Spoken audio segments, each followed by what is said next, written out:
Document. Part 1. In a distant corner of the galaxy, humanity's first attempt at making contact with an alien civilization ended in bitter disappointment.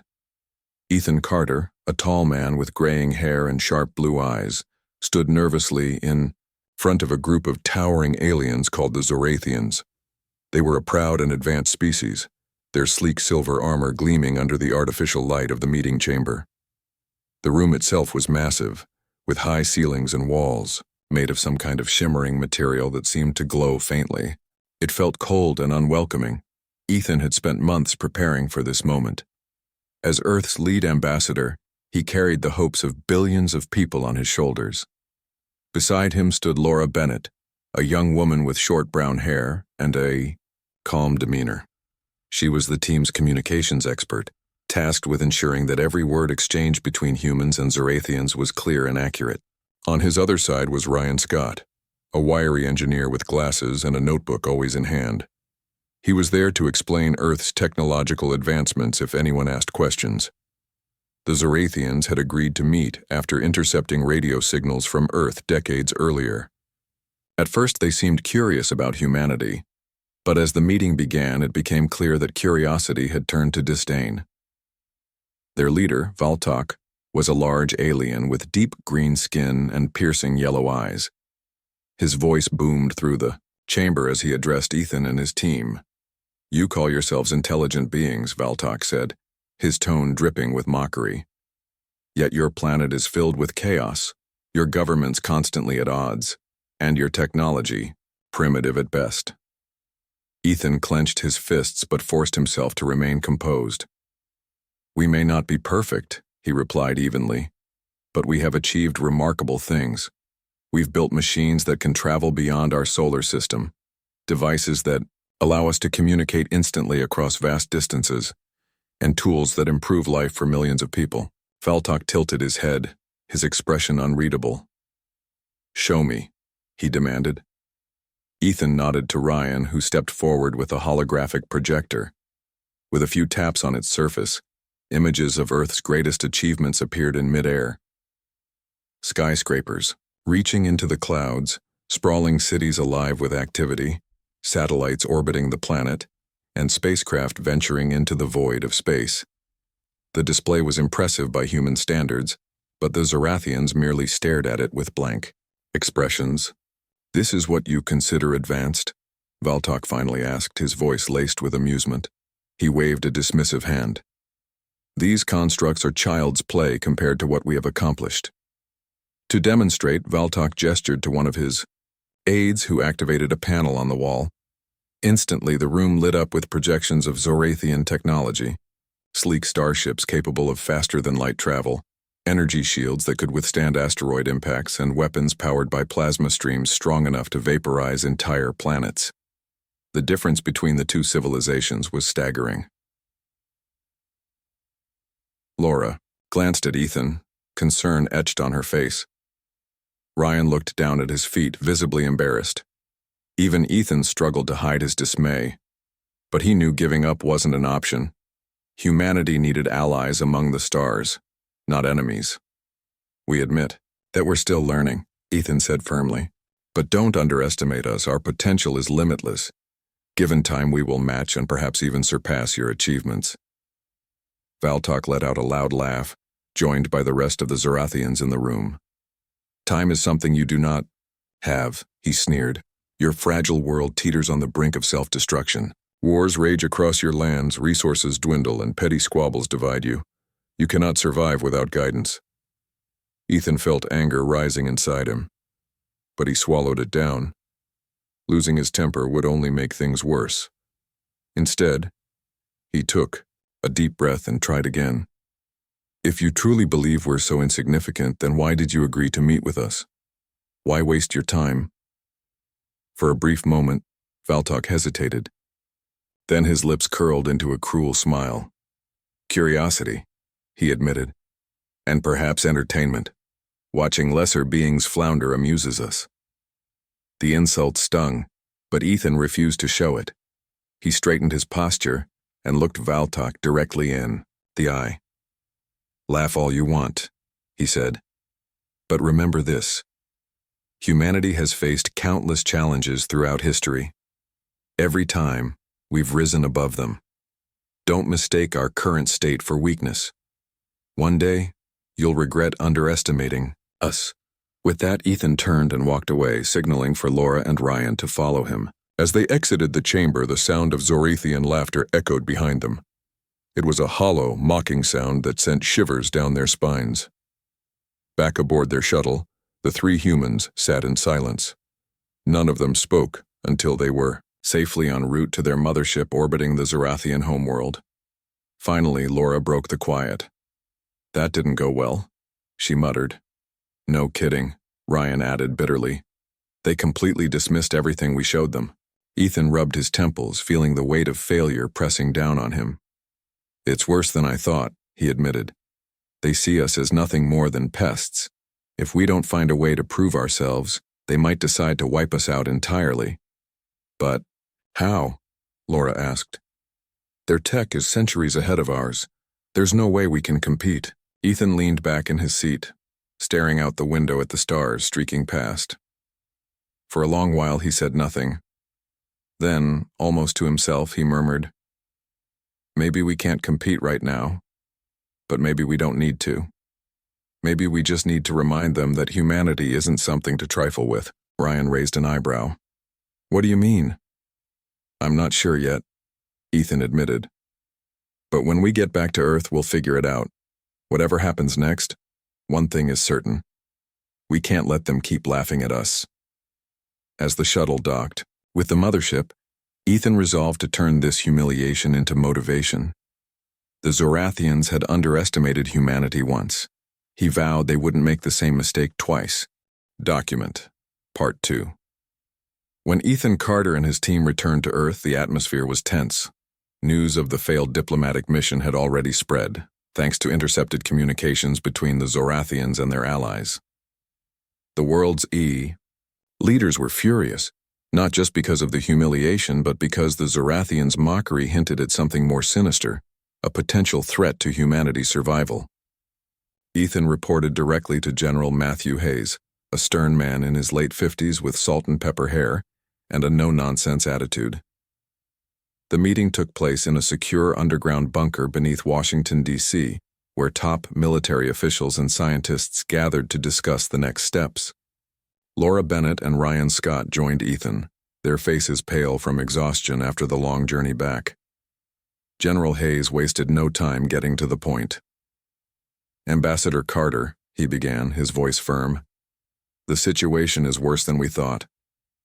Intelligence suggests the Zorathians are planning something big, possibly an invasion. We need options, and we need them fast." Ethan sighed deeply. "They see us as weak, General. They think we're nothing more than pests crawling around on a rock. And they might be right." Another officer chimed in, earning glares from everyone in the room. "I mean, look at us compared to them. Their ships can travel faster than light, and their weapons could destroy entire cities without breaking a sweat." Before Ethan could respond, a woman seated at the far end of the table spoke up. She was Dr. Samantha Green, a brilliant scientist known for her work in advanced propulsion systems. Her sharp green eyes scanned the room as she leaned forward. "Actually," she said calmly, "we're stronger than you think." The room fell silent. Everyone turned to look at her, curiosity mixing with skepticism. Dr. Green stood and walked to a large screen mounted on the wall. With a few taps on her tablet, images of sleek warships appeared. These weren't ordinary ships. They were prototypes unlike anything most people in the room had ever seen. "This is Project Horizon," Dr. Green explained. "It's been under development for years in secret facilities across the globe. Our engineers have created quantum-powered engines that allow these ships to move at incredible speeds. We've also developed cloaking devices capable of rendering them invisible to enemy sensors. And our railguns? They can fire projectiles at such velocity that they could tear through multiple enemy vessels in seconds." Ryan's jaw dropped. "Why didn't anyone tell us about this before?" "It wasn't necessary until now," General Hayes replied. "Project Horizon was designed as a last resort, a deterrent against any alien species that might pose a threat. But given what happened with the Zorathians, he trailed off, letting the implication hang in the air. Ethan stared at the screen, his mind racing. This was humanity's chance to prove itself, to show the Zorathians that Earth wasn't as helpless as they believed. But using these ships carried enormous risks. If the Zorathians saw them as a direct challenge, it could escalate into full-blown war. "What's the status of these ships?" Ethan asked finally. Dr. Green hesitated. "They're operational, but barely. We've only tested them in controlled environments. Deploying them in actual combat would be unpredictable." "Unpredictable or not, we don't have much choice," General Hayes interjected. "If the Zorathians decide to attack, we'll need every advantage we can get." Laura raised her hand timidly. "What happens if we send these ships to their territory? Won't that provoke them even more?" "It will," Ethan admitted. "But sometimes showing strength is the only way to earn respect. Besides, we won't start a fight. We'll just make sure they understand we're ready to defend ourselves." The group spent hours debating strategy. Eventually, they agreed on a plan. Task Force Liberty, a fleet consisting of 4 prototype warships, would be sent to the edge of Zorathian space. Their mission wouldn't be to attack, but to demonstrate humanity's newfound capabilities. If all went well, the Zorathians would rethink their stance toward Earth. As the meeting adjourned, Ethan pulled Ryan aside. "I need you to work closely with Dr. Green," he said quietly. "Make sure those ships are as battle-ready as possible. Lives depend on it." Ryan nodded, determination replacing his earlier shock. "You got it, Ambassador." Meanwhile, Laura approached Ethan with a worried expression. "Are you sure about this?" she asked. "Sending warships might send the wrong message. What if they interpret it as an act of aggression?" "I know the risks," Ethan replied, "but diplomacy has failed. All we have left is strength and hope." Over the next few weeks, preparations intensified. Engineers worked around the clock to fine-tune the ship's systems, while pilots trained rigorously for the mission ahead. Morale among the crew was high, fueled by a mix of excitement and fear. For many, this was their first real taste of space combat, and the stakes couldn't have been higher. Dr. Green became a constant presence during the final stages of preparation. She spent countless hours explaining the intricacies of the ship's technology to Ryan, who absorbed every detail like a sponge. Together, they identified potential weaknesses and devised contingency plans to address them. One evening, as Ethan walked through the bustling facility, he noticed Laura sitting alone in a quiet corner, staring at a holographic map of the galaxy. He sat down beside her and followed her gaze. The map highlighted Earth's position relative to the Zorathian homeworld, a vast distance that seemed almost insurmountable. "You still think we're making a mistake?"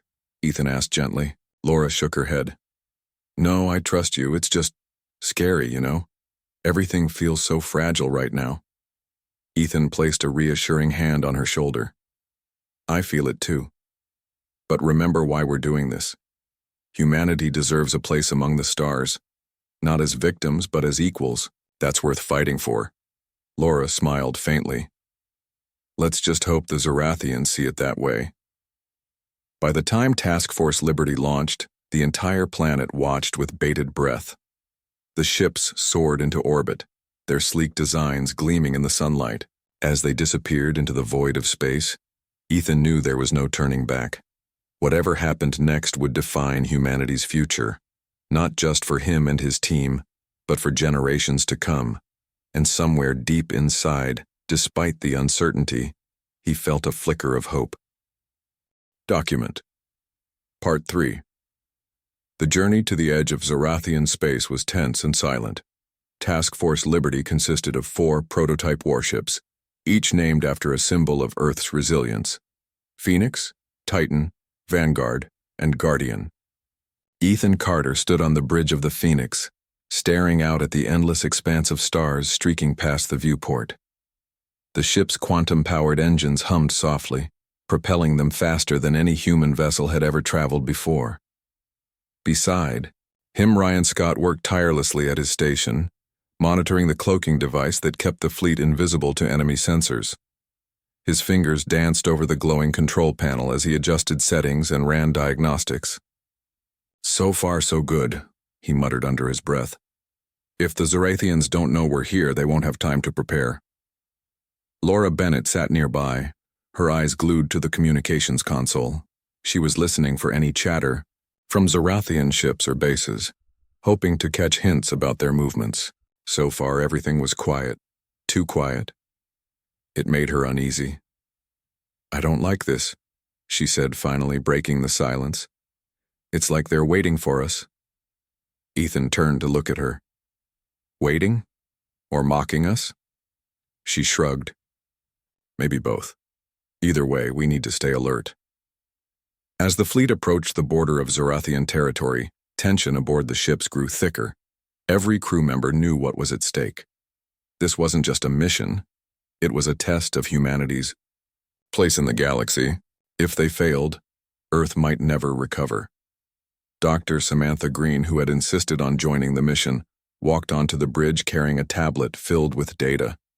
Her expression was calm but focused. We're within range of their outer defenses, she announced.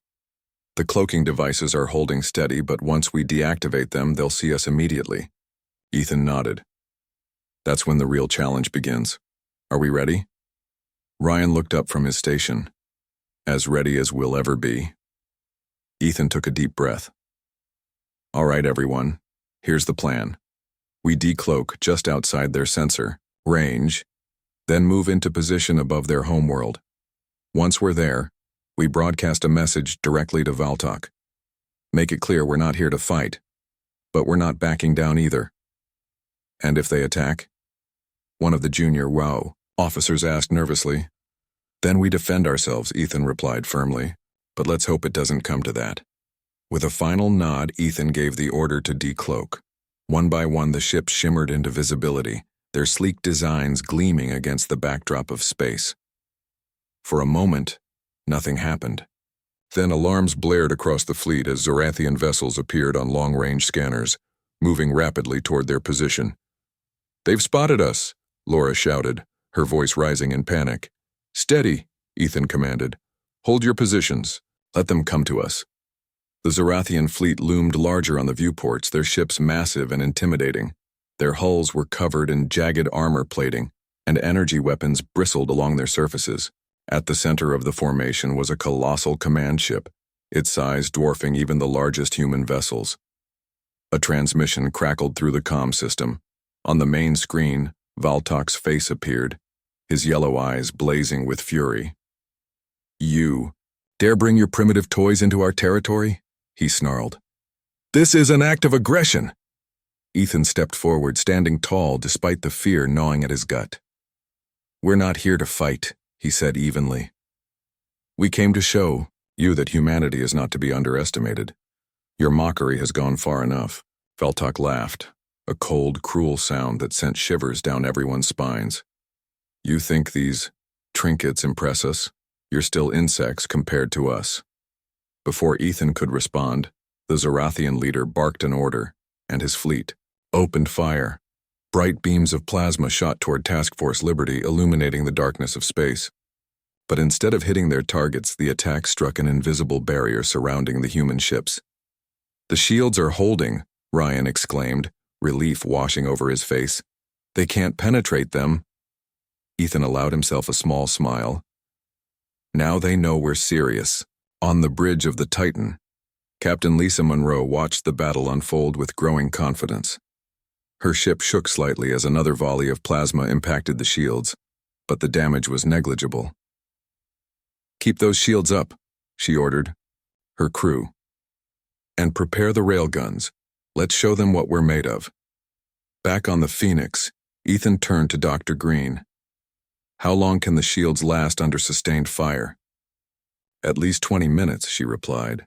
Longer if we rotate power between ships. That gives us time, Ethan said. He turned back to the main screen, where Valtok's smug expression was beginning to falter. Order all ships to hold position. Don't fire unless fired upon. For several agonizing minutes, the Zorathian fleet continued its assault, their weapons battering uselessly against the human shields. Slowly, cracks began to appear in their arrogance. Some of The smaller ships started retreating while others hesitated, unsure of what to do next. Finally, Valtok spoke again. His tone was less confident now, edged with frustration. "What kind of trickery is this? How are you doing this?" Ethan leaned closer to the camera. "No tricks, Valtok. Just technology you dismissed as primitive. Maybe next time you'll think twice before laughing at us." The alien leader growled, his pride clearly wounded. "This isn't over," he spat. "Withdraw your ships or we'll destroy you." Ethan crossed his arms. "Try it." Valtok's response was immediate. He ordered his fleet to regroup and launch another wave of attacks. But this time, Task Force Liberty was ready. When the Zorathians closed in, the human ships activated their railguns. Sleek projectiles streaked through space, moving so fast they were nearly invisible. One by one, they slammed into the enemy vessels, tearing through their hulls with devastating precision. Explosions lit up the void as Zorathian ships were obliterated. Panic spread through their ranks, and their once coordinated attacks devolved into chaos. Even Valtok's massive command ship struggled to evade the relentless barrage. On the Phoenix, cheers erupted among the crew. Ryan pumped his fist in triumph. "Did you see that? Did you see what we did?" Ethan allowed himself a brief moment of satisfaction. They had proven their point. The Zorathians weren't invincible. But the victory was hollow. Destroying their ships wasn't the goal. The goal was peace. "Stand down," Ethan ordered. "Cease fire." The order rippled through the fleet and the railguns fell silent. The remaining Zorathian ships retreated, their formations scattered and broken. Valtok's face reappeared on the screen, his expression a mix of rage and disbelief. "You think this changes anything?" he demanded. "You've only delayed the inevitable." Ethan met his gaze without flinching. "No, Valtok. What changes is how you see us. Humanity isn't weak.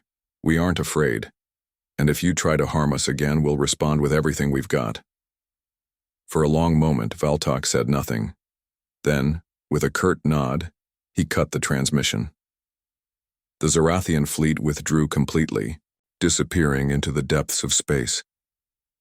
As the adrenaline faded, exhaustion set in. Ethan sank into his chair, rubbing his temples. They had won the battle, but the war, if it came to that, was far from over. Laura approached him cautiously. "Do you think they'll listen now?" "I don't know," Ethan admitted. "But at least they respect us. That's a start." Dr. Green placed a hand on his shoulder. "You did well, Ambassador. Now comes the hard part." Ethan nodded, knowing she was right. Proving humanity's strength was one thing. Earning true peace was another. Document. Part 4. The aftermath of the battle left Task Force Liberty floating silently in space, surrounded by the wreckage of Zorathian ships. The crew aboard the Phoenix and the other vessels were exhausted but alive, their spirits buoyed by the unexpected victory. Ethan Carter stood on the bridge, staring at the debris field through the viewport. His mind was racing with questions about what came next. Laura Bennett approached him, her face pale but determined. "What do we do now?" she asked quietly. "They retreated, but they're not defeated. They'll come back stronger." Ethan nodded. He knew she was right. The Zorathians weren't the kind of species to give up easily, especially after being humiliated. Valtok's pride had been wounded, and that made him dangerous. Still, Ethan felt a flicker of hope. For the first time, humanity had shown its strength, not just to the Zorathians, but to themselves. "We hold our ground," Ethan said firmly. "We've proven we can defend ourselves, but we need to make sure they understand we don't want war. If they're willing to talk, we'll negotiate. If not..." He trailed off, leaving the thought unfinished. Dr. Samantha Green joined them, holding a tablet filled with data from the battle. "The railguns performed better than expected," she said, trying to sound optimistic. "But we used a lot of power firing them. If they attack again, we won't have unlimited resources." Ryan Scott, who had been monitoring the ship's systems, chimed in. "The shields are stable for now, but they took a beating. We'll need time to recharge them fully." Ethan frowned. Time was something they didn't have. The Zorathians could regroup and return at any moment. He turned to Laura. "Can you monitor their communications? See if they're planning another attack?" She nodded.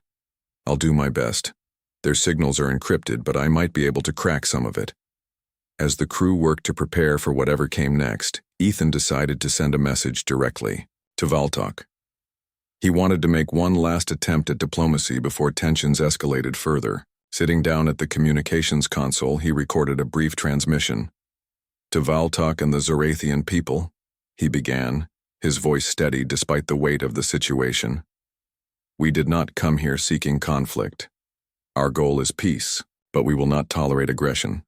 If you wish to avoid further bloodshed, meet us at a neutral location to discuss terms. Humanity seeks mutual respect and cooperation. The choice is yours."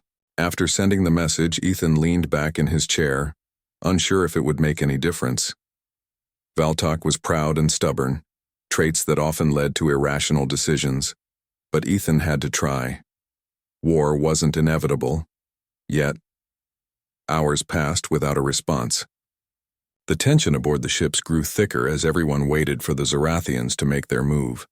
Some crew members whispered nervously about whether the enemy was planning a surprise attack.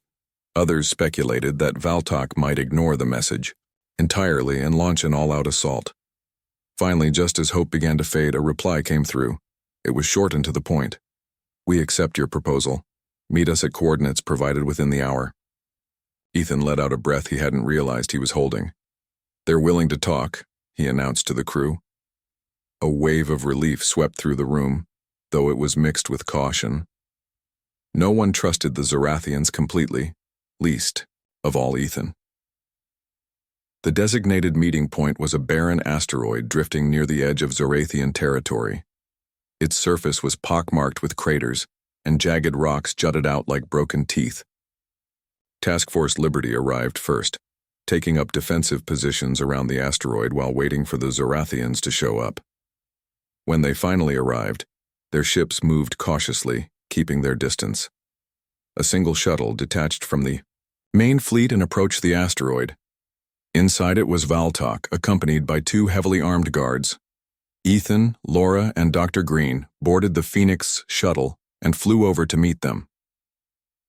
The meeting took place inside a makeshift dome constructed on the asteroid's surface. The air inside was cold and stale, recycled endlessly by portable life support systems. Ethan and his team sat across from Valtok and his guards, the tension between them thick enough to cut with a knife. Valtok wasted no time getting to the point. "You've proven yourselves capable of inflicting damage," he said gruffly, "but this changes nothing. Your world is still weak, divided, and unworthy of our attention." Ethan clenched his fists under the table but kept his voice calm. "Our world is united when it matters most. You underestimated us once. Don't make the same mistake again." Valtok's yellow eyes narrowed. "And what do you propose? That we bow to your demands?" "No," Ethan replied. "We propose a treaty. Mutual non-aggression. Share knowledge and technology where beneficial, but leave each other alone otherwise. Humanity doesn't seek conquest. We seek survival." For a moment Valtok was silent, his expression unreadable. Then he glanced at his guards, exchanging a look that Ethan couldn't interpret. Finally he spoke. "Very well. We agree to your terms, for now. But know this. If you betray us, if you cross into our territory uninvited again, there will be consequences." Ethan nodded. "Understood." The negotiations continued for several hours, hashing out the details of the agreement. Laura translated the complex legal language into simpler terms, ensuring both sides understood the commitments they were making. By the end of it, Ethan felt a cautious sense of accomplishment. They hadn't just survived, they had secured a fragile peace. As they prepared to leave the asteroid, Valtok stopped Ethan with a final warning. "Do not mistake this truce for friendship, human. You may have surprised us today, but never forget who holds the greater power." Ethan met his gaze without flinching. "Power isn't everything, Valtok. Respect is earned, not given. Remember that." Back aboard the Phoenix, the mood was subdued but hopeful. The crew celebrated quietly, knowing they had achieved something remarkable. Humanity had stood toe-to-toe with a superior alien race, and walked away with its dignity intact. As the fleet set course for Earth, Ethan allowed himself a rare moment of reflection. The road ahead would be difficult, and the peace they had forged was fragile at best. But for the first time in a long time, he felt proud of what humanity had accomplished. They had faced overwhelming odds and refused to back down. Looking out, at the stars streaking past the viewport, Ethan whispered to himself, "We're just getting started." Document. Part 5. The return journey to Earth was a mix of relief and unease. Task Force Liberty moved steadily through the vast emptiness of space, its crew exhausted but triumphant. Ethan Carter sat on the bridge of the Phoenix, staring out at the endless sea of stars. The adrenaline from the battle and negotiations had worn off, leaving behind a quiet sense of accomplishment and lingering doubts. Laura Bennett joined him, carrying 2 cups of steaming coffee. She handed one to Ethan before sitting down beside him. "You did it," she said softly. "You actually pulled it off." Ethan took a sip of the coffee, savoring its warmth. "Did I? We got them to agree to a treaty, sure. But treaties are just words on paper. What happens when Valtok decides we're not worth the trouble?" Laura frowned. "Do you think he'll break the agreement?" "I don't know," Ethan admitted, "but I wouldn't put it past him. He's too proud to admit defeat and too stubborn to let this go." Ryan Scott walked onto the bridge, his face pale with exhaustion. "The shields are recharged and the railguns are ready if we need them again," he reported. "But I don't think anyone's getting much sleep until we're back home." Ethan nodded. "Keep monitoring the sensors. Just because they agreed to peace doesn't mean they won't try something sneaky." As the fleet approached Earth's solar system, news of their success spread quickly. Radio transmissions from ground control reached them, filled with congratulations and praise. Humanity had faced an advanced alien species and come out on top, not through brute force, but through ingenuity and determination. For the first time in history, Earth felt like it belonged among the stars. But as they descended into orbit around Earth, Ethan couldn't shake the feeling that the hardest part was yet to come. The Zorathians weren't the only challenge humanity faced. There were still divisions on Earth itself, political disagreements, resource shortages, and fears about what the future held. Winning a battle in space didn't solve those problems. When the ships docked at a massive orbital station above Earth, the crew was greeted by cheering crowds. Reporters swarmed the landing bay, eager to hear every detail of the mission. Ethan stepped forward, flanked by Laura and Ryan, to address the world. "We've proven that humanity is capable of standing up to even the most advanced civilizations," he began, his voice steady and clear. "But this victory isn't just about us. It's about everyone on this planet. Together we showed that we're stronger than anyone thought possible." The crowd erupted into applause, but Ethan raised a hand to silence them. "This isn't the end. It's just the beginning. The Zorathians may have agreed to a treaty, but we can't let our guard down. We need to keep building, keep innovating, and keep working toward a better future for all of us." His words resonated deeply with the people watching.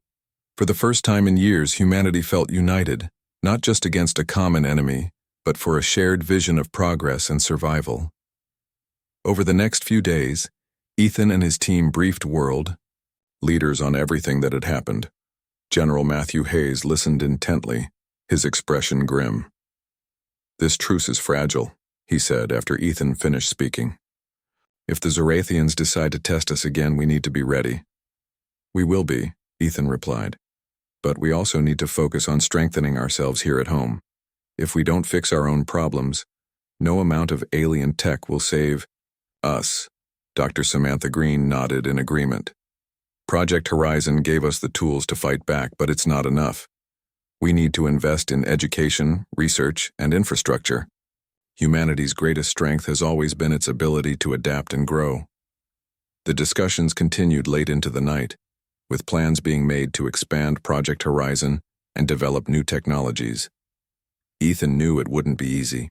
There, would be resistance from some governments and corporations, but he believed it was necessary. Humanity couldn't rely on luck or last-minute innovations forever. Meanwhile, Laura worked tirelessly to analyze the data collected during the mission. She spent hours poring over recordings of Zorathian communications, searching for clues about their true intentions. One evening, she called Ethan into her lab, her face pale with worry. "I found something," she said, pointing to a series of encrypted messages on her screen. These were sent between Valtok and his commanders during the battle. They mention something big, something they call the Reckoning. Ethan's stomach tightened. "What does that mean?" "I'm not sure yet," Laura admitted. "But it sounds like they're planning something. A weapon maybe, or an invasion, whatever it is, it's huge." Ethan rubbed his temples, feeling the weight of responsibility pressing down on him. "We need to figure this out before it's too late. If the Zorathians are planning another attack, we have to be prepared." Ryan joined them a few minutes later, carrying a stack of technical schematics. "I've been looking over the railgun designs," he said. "There's room for improvement. If we tweak the power supply and add more capacitors, we could double their range and accuracy." "Good work," Ethan said. "Start making modifications as soon as possible, and keep it quiet. We don't want anyone panicking." As the days passed, tensions remained high. Despite the celebrations and newfound sense of unity, everyone knew the peace was tenuous. The Zorathians hadn't made any overt moves yet, but their silence was unnerving. Ethan often found himself staring at star charts, wondering where, and when, they would strike next. One evening, as he stood on the balcony of his quarters overlooking Earth, Laura approached him. "Still thinking about the Zorathians?" she asked gently. Ethan nodded. "It's hard not to. Every time I close my eyes, I see those ships firing at us. I hear Valtok's voice mocking us. I can't shake the feeling that we're running out of time." Laura placed a reassuring hand on his shoulder. "We've faced worse. Remember how hopeless things seemed when we first met the Zorathians? Look how far we've come since then." "You're right," Ethan said with a faint smile. "But hope alone won't save us. We need to stay vigilant and smart." Thaum. Following weeks were a blur of activity. Engineers worked around the clock to upgrade the fleet's weapons and defenses. Scientists collaborated on new projects, pushing the boundaries of human knowledge. Politicians debated policies aimed at uniting Earth under a single banner, though progress was slow and fraught with arguments. Despite the challenges, Ethan felt a renewed sense of purpose. Humanity had taken its first steps into the Galactic's stage, and while the road ahead was uncertain, it was full of possibilities. For the first time, Ethan allowed himself to dream of a future where humans and aliens coexisted peacefully, not as enemies, but as equals. But deep down, he knew the fight wasn't over. The Zorathians were still out there, watching and waiting. And somewhere in the shadows, the reckoning loomed, a threat that could change everything. As Ethan looked up at the stars once more, he whispered to himself, "Let them come. We're ready." Document. Part 6. Weeks turned into months, and life on Earth began to settle into a fragile rhythm. The treaty with the Zorathians held, for now, but humanity remained on edge. Task Force Liberty stayed in orbit, its ships constantly patrolling Earth's borders. Ethan Carter spent most of his time aboard the Phoenix, coordinating with military leaders and scientists to strengthen Earth's defenses. Every day brought new challenges, but also new opportunities. Laura Bennett had taken charge of monitoring Zorathian communications, her lab filled with screens displaying encrypted messages and star charts.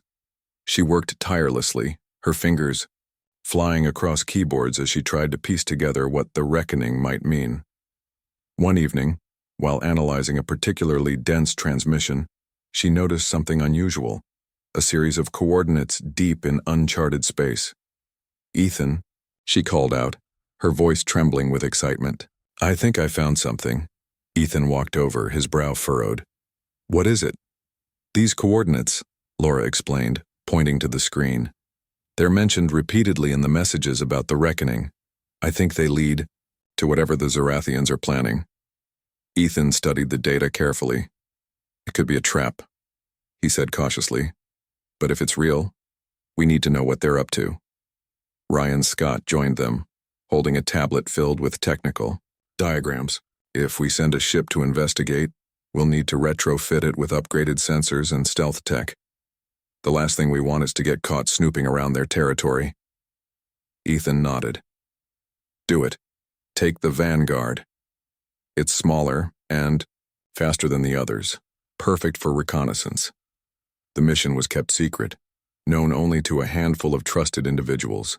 The Vanguard slipped out of orbit under cover of darkness, its cloaking device activated to avoid detection. Captain Lisa Monroe commanded the vessel, her calm demeanor masking the tension that gripped the crew. Ethan accompanied her, along with Laura and Ryan, determined to uncover the truth.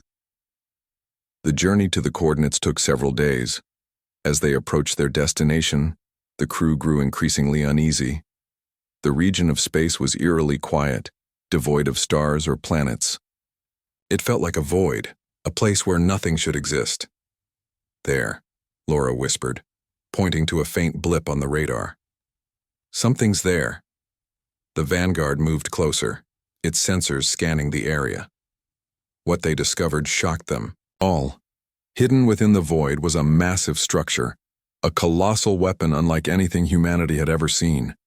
Its design was sleek and menacing, bristling with energy conduits and plasma cannons.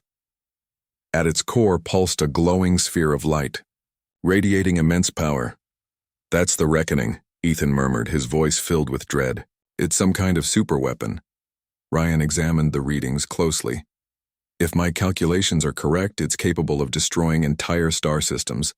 One blast from that thing could wipe out Earth and everything else nearby. Laura swallowed hard. We have to stop them. But how? We can't take on something like that with just one ship. Ethan thought for a moment, his mind racing. We sabotage it, he said finally. Disable it before they can use it. The plan was risky, but they had no other choice. Under cover of darkness, the Vanguard deployed a small team in stealth suits to infiltrate the weapon. Ethan, Laura, and 2 engineers volunteered for the mission, knowing full well the dangers involved. As they made their way through the alien structure, the air was thick with tension. The corridors were dimly lit, their walls lined with pulsating energy veins. Strange symbols glowed faintly on the surfaces, unreadable but ominous. Every step echoed loudly, making them fear discovery at any moment. This way, Laura whispered, consulting a handheld scanner. The central chamber is just ahead. They reached the core room where the glowing sphere dominated the space. Wires and conduits snaked outward, feeding into the weapons systems. Ryan immediately got to work, his hands moving quickly as he attempted to disable the power source. How long will this take? Ethan asked, keeping watch by the door. 10 minutes, if I'm lucky, Ryan replied. But I'll need silence to focus. Ethan nodded, signaling for everyone to stay alert. Minutes passed agonizingly slowly, each second feeling like an eternity. Then, without warning, alarms blared throughout the facility. They've detected us, Laura exclaimed, panic rising in her voice. Keep working, Ethan shouted to Ryan. We'll hold them off. A group of Zorathian guards stormed into the chamber, their weapons drawn. Ethan and Laura raised their own guns, firing back as the engineers scrambled to finish the job. The battle was chaotic, with bursts of plasma lighting up the room. Despite being outnumbered, the humans fought fiercely, determined to protect Ryan. Finally, after what felt like hours, Ryan let out a triumphant shout. Got it! The core is destabilized! Fall back, Ethan ordered. Move! The team retreated as fast as they could, explosions rocking the structure behind them. The weapon began to collapse in on itself, its systems overloaded. They barely made it back to the Vanguard before the entire facility erupted in a blinding flash of light. Back aboard the ship, the crew watched in awe as the reckoning disintegrated into nothingness. For a moment there was silence, broken only by the sound of relieved breathing. We did it, Laura said softly, tears streaming down her face. We stopped them. Ethan placed a hand on her shoulder. For now, but this isn't over. Valtok won't take this lightly. As the vanguard sped away from the destruction, Ethan couldn't help but feel a sense of pride. Humanity had faced its greatest threat yet, and triumphed. But he knew the Zorathians would retaliate, and when they did, Earth would need to be ready. When they returned to orbit, news of their success spread quickly. Celebrations erupted across the planet, but Ethan remained cautious. He addressed the world once more, his voice firm and resolute. The Zorathians underestimated us once. They won't make that mistake again. We've proven our strength, but we must remain vigilant. Our future depends on it. As he stood on the bridge of the Phoenix and staring out at the stars, Ethan allowed himself a rare moment of hope. Humanity had taken another step forward, not just as survivors but as builders of a brighter tomorrow. Whatever came next, they would face it together. Document, Part 7. The destruction of the Reckoning sent shockwaves through the galaxy. Word of humanity's daring sabotage reached the Zorathians quickly, and their reaction was swift and furious. Valtok, humiliated once again, summoned Ethan, Carter to a second meeting, this time on a neutral space station orbiting a distant star. The atmosphere was tense, with both sides aware that the fragile peace they had built teetered on the brink of collapse. Ethan, accompanied by Laura Bennett and General Matthew Hayes, stepped off their shuttle onto the sleek metallic platform of the station. The air was cold and sterile, carrying the faint hum of alien machinery. Waiting for them was Valtok, flanked by his usual entourage of heavily armed guards. His yellow eyes burned with barely contained rage as he locked his gaze on Ethan. "You dare destroy our greatest creation," Valtok growled, his voice low and dangerous. "Do you have any idea what you've done?" "We stopped you from using it against us," Ethan replied calmly, refusing to back down. "If you wanted peace, you shouldn't have built a weapon capable of destroying entire worlds." Valtok's hands clenched into fists.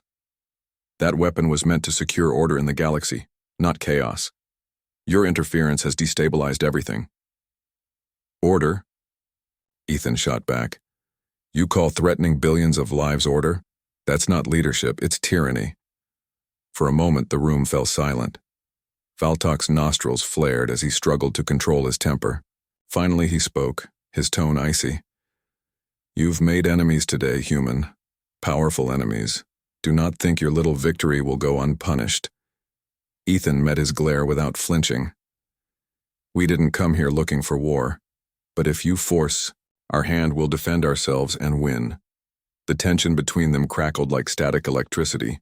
General Hayes stepped forward, attempting to defuse the situation.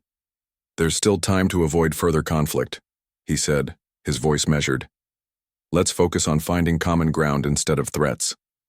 Valtok hesitated, then nodded, curtly. "Very well. Let us discuss terms. But know this, I will not tolerate another betrayal." The negotiations stretched on for hours, each side cautiously testing the other's limits. Humanity demanded assurances that the Zorathians would cease all hostile actions and dismantle any remaining weapons of mass destruction. In return, Earth offered limited technological exchanges and a pledge of non-aggression. It was a delicate balancing act, with neither party willing to give too much.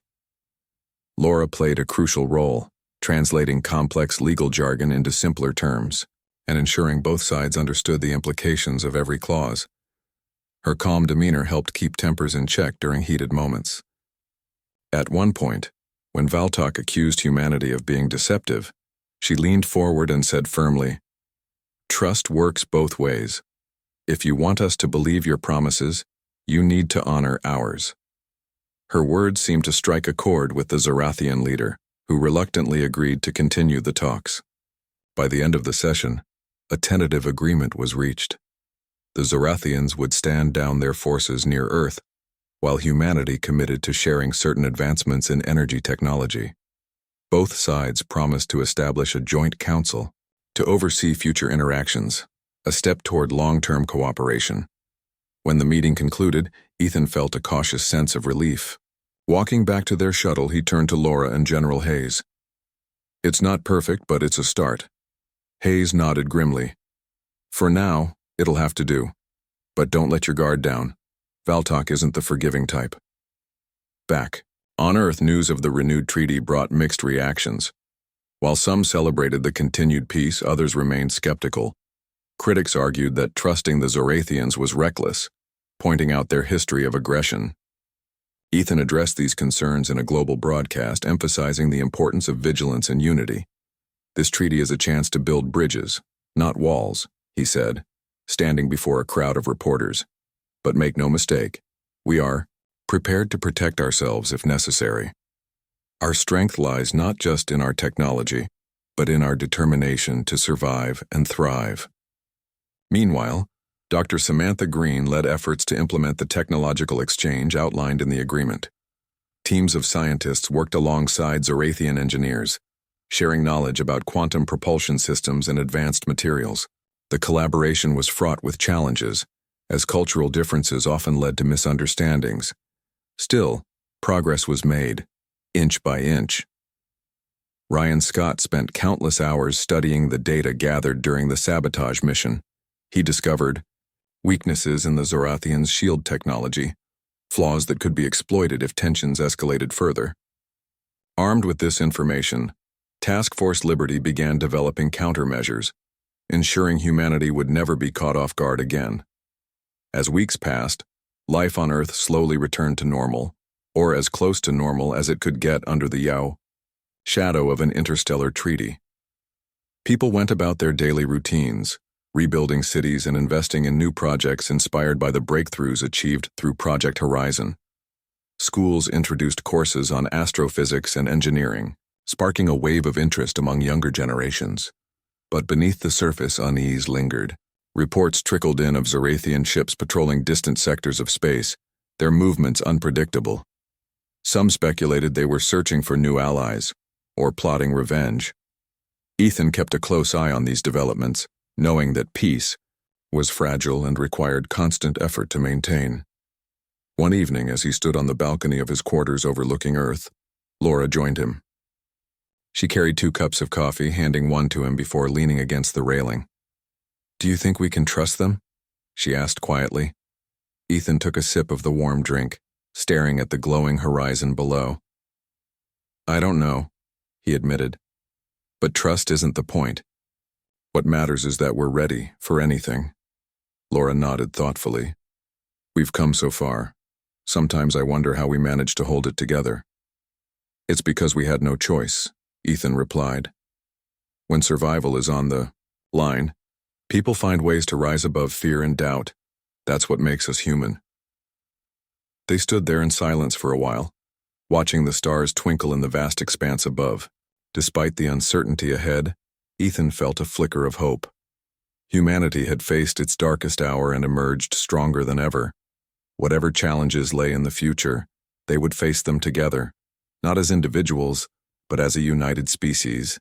And, somewhere deep inside, Ethan knew that was humanity's greatest strength. Document.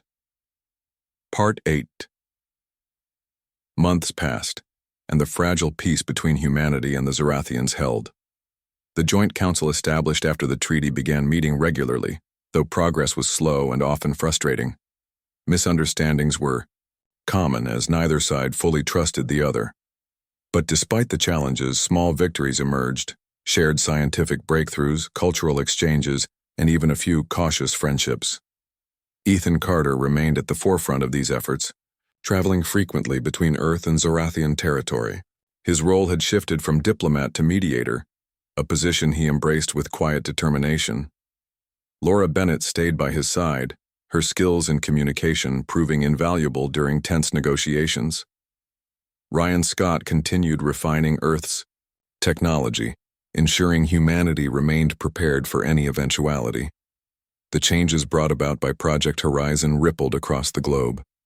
Cities once divided by conflict now worked together, united by a shared vision of the future. Schools taught children about the stars and the possibilities beyond Earth. Factories churned out new inventions inspired by alien designs. sparking, an era of innovation unlike anything humanity had ever seen. Dr. Samantha Green became a household name, celebrated for her work on quantum propulsion systems. She toured universities and research facilities, encouraging young minds to dream big. "This is just the beginning," she often said during lectures. "The galaxy is vast, and there's so much more to discover." But even as Earth flourished, shadows loomed on the horizon. Reports of Zorathian activity near uncharted regions of space grew frequent. Some believed they were searching for resources. Others feared they were planning another attack. Ethan kept Task Force Liberty on high alert, its ships patrolling Earth's borders tirelessly. One evening, as Ethan sat in his office reviewing intelligence reports, Laura walked in carrying a folder. Her expression was grim. "We've intercepted something," she said, placing the folder on his desk. "It's not good." Ethan opened it and scanned the contents. His jaw tightened. "They're building another weapon," he muttered. "Bigger than the Reckoning." Laura nodded. "And this time they're doing it in secret. If we don't act soon, it could be too late." Ethan leaned back in his chair, rubbing his temples. "We can't confront them directly, not yet. Not without proof." "What do you suggest?" Laura asked. "We gather evidence," Ethan replied firmly. "Then we expose them. Let the galaxy see what they're really up to."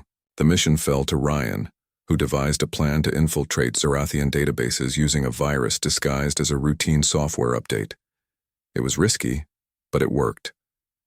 Within days, they had undeniable proof of the weapon's existence and its intended target, Earth. Armed with this information, Ethan called an emergency session of the Joint Council. When Valtok appeared on the screen, his usual arrogance faltered at the sight of the evidence displayed before him. "You've broken your word," Ethan accused, his voice steady but filled with anger. "You promised peace, yet here you are, preparing to destroy us." Valtok hesitated, clearly caught off guard. "This is a misunderstanding," he stammered. "The weapon is defensive, a precaution against potential threats." "Defensive?" Ethan shot back. "Against whom? Us? We've done nothing to provoke you." The room erupted into chaos as representatives from both sides argued loudly. Finally, Valtok raised a hand for silence. "Very well," he said, his tone resigned. "I will order the project dismantled. But know this, if humanity continues to challenge us, we will respond." Ethan didn't trust the promise entirely, but it was enough. For now. With the threat neutralized, Earth breathed a collective sigh of relief. Celebrations broke out across the planet, though Ethan warned against complacency. "This victory doesn't mean the fight is over," he told the world during a live broadcast. "It means we must remain vigilant. Our strength lies not in weapons but in unity. Together we've proven that humanity belongs among the stars, and together we'll continue to build a brighter future." As the months turned into years, humanity's place in the galaxy solidified. Trade routes opened between Earth and neighboring species, fostering alliances and mutual understanding. Earth's technology advanced rapidly, fueled by collaboration and curiosity. The lessons learned from the Zorathians shaped a new generation of leaders, scientists, and explorers. Ethan eventually stepped down from his role as ambassador, passing the torch to younger voices eager to guide humanity forward. He retired to a quiet life, writing memoirs of his experiences and mentoring students interested in diplomacy. Laura followed a similar path, becoming a professor of interstellar relations. Ryan dedicated himself to teaching engineering, inspiring countless young minds to push the boundaries of innovation. Years later, when asked about his legacy, Ethan smiled faintly. "I didn't do it alone," he said. "None of us did. Humanity succeeded because we chose to stand together, even when the odds seemed impossible." The story of Task Force Liberty became legend, retold in classrooms and history books for generations. It was a tale of courage, ingenuity, and resilience, a reminder that even the smallest spark could light the way to greatness. And as humanity ventured further into the stars, one truth remained clear. Earth was no longer just a planet. It was a beacon of hope, a symbol of what could be achieved when people dared to dream beyond their limits. Somewhere, in the endless expanse of the universe, the echoes of laughter faded. What replaced it was respect, a hard-earned acknowledgement that humanity was not to be underestimated,